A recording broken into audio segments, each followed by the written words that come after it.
In the formative years of adulthood, moving out of your parents' place is a milestone some of us hope to cross as soon as possible. But when life happens, a live-in relationship ends suddenly, you lose your job, or rent prices in your city have reached crisis levels, some are relegated back to their childhood homes.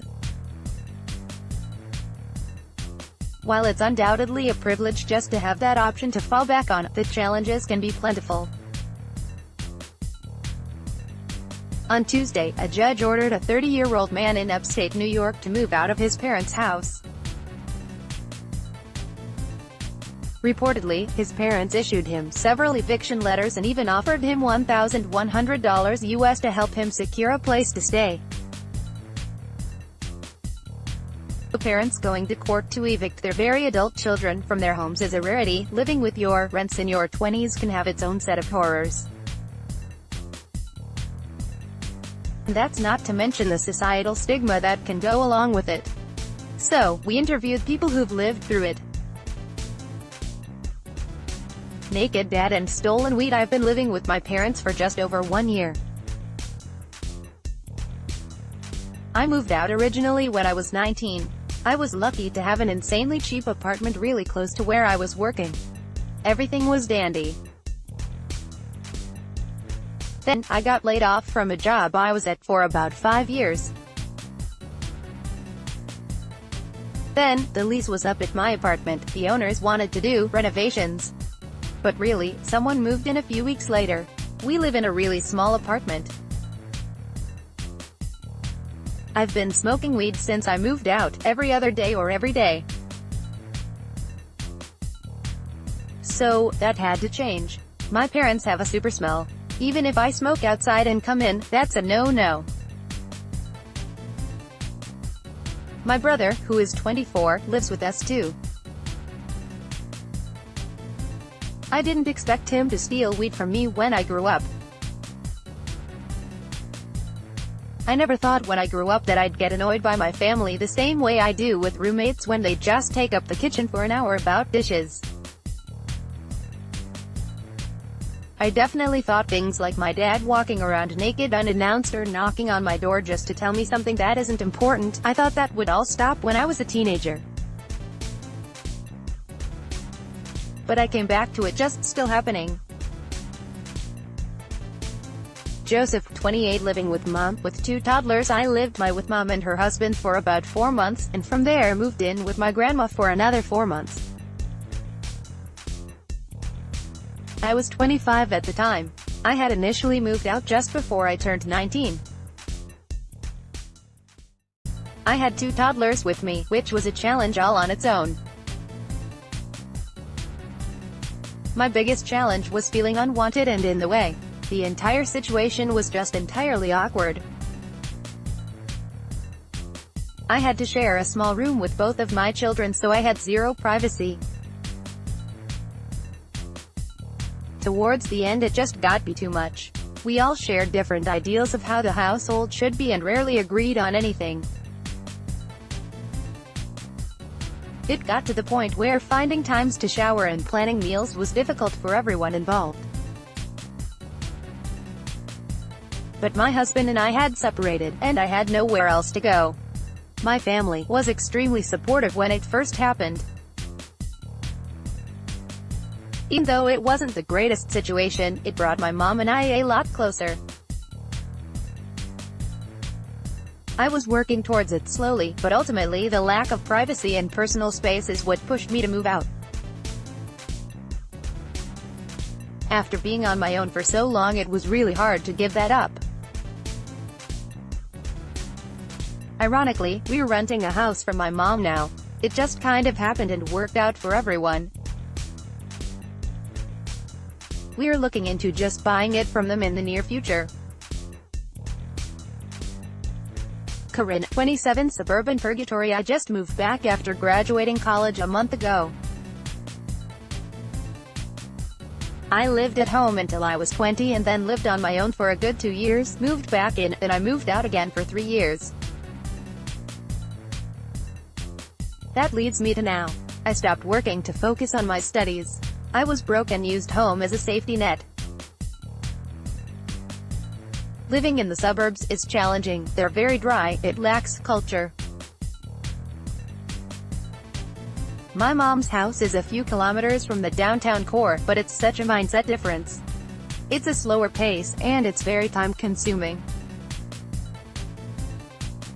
Growing up as an Asian male, there's a big stigmatization and perception that Asian males are undesirable. If you already have those issues, moving back home is a big shut-in and cut-off. Your space. You've had to become an outgoing person and liberated. Coming home, it's just taken away from you. I grew up in a single-parent household and I'm the oldest. It was very draining growing up. Then, finding myself and liberating myself, assimilating within the arts and culture in the city, it's like I have two different personalities. It's a switch, like I'm an outdoor cat instead of a house cat now. I have two younger siblings. My brother is 5, my sister is 14. It's a nice plus. I get to be with my sister and teach her to skateboard. But at the same time, how much my family needs from me. It's like, no, I need to progress as a professional. I kind of live in a toxic environment. My mom is kind of a hoarder of things and accumulates stuff. I live in her storage room that is also a bedroom, but it's full of pillows and lawn chairs and car seats, patio furniture. I wake up at 8 o'clock, and I just plot my way to spend as much time as I can in the city. Tim, 26, taking care of an ill parent. I lived as an adult with my parents 2 times.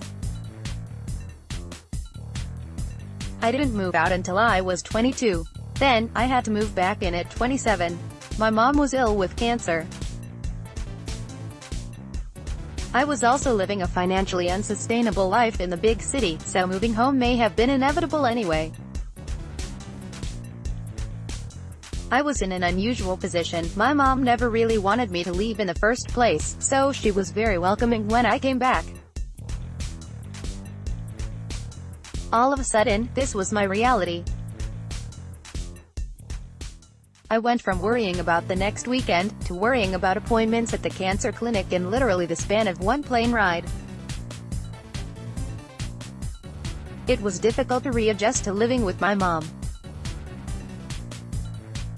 When you have roommates, they're your peers, there's a little more give and take. But your parents are your parents. There's an expectation that you're going to conform to them. It's their house, and they're not going to conform to you. There was a lot of friction about the way we wanted to live our home life. That was hard because I didn't want to be fighting with my mom about when we're getting groceries next, or how various things in the house should be arranged. It was actually these little things I found very challenging, not to mention the fact she was sick. To a certain extent, I had privacy, but I had to be contained to my own space. The public spaces were my mom's, the living room, the kitchen, the dining room. Moving from a bigger city to a smaller city made everything much harder. I gave up my connections and moved back to a place where I didn't have as many. Taking care of my mom was a full-time job.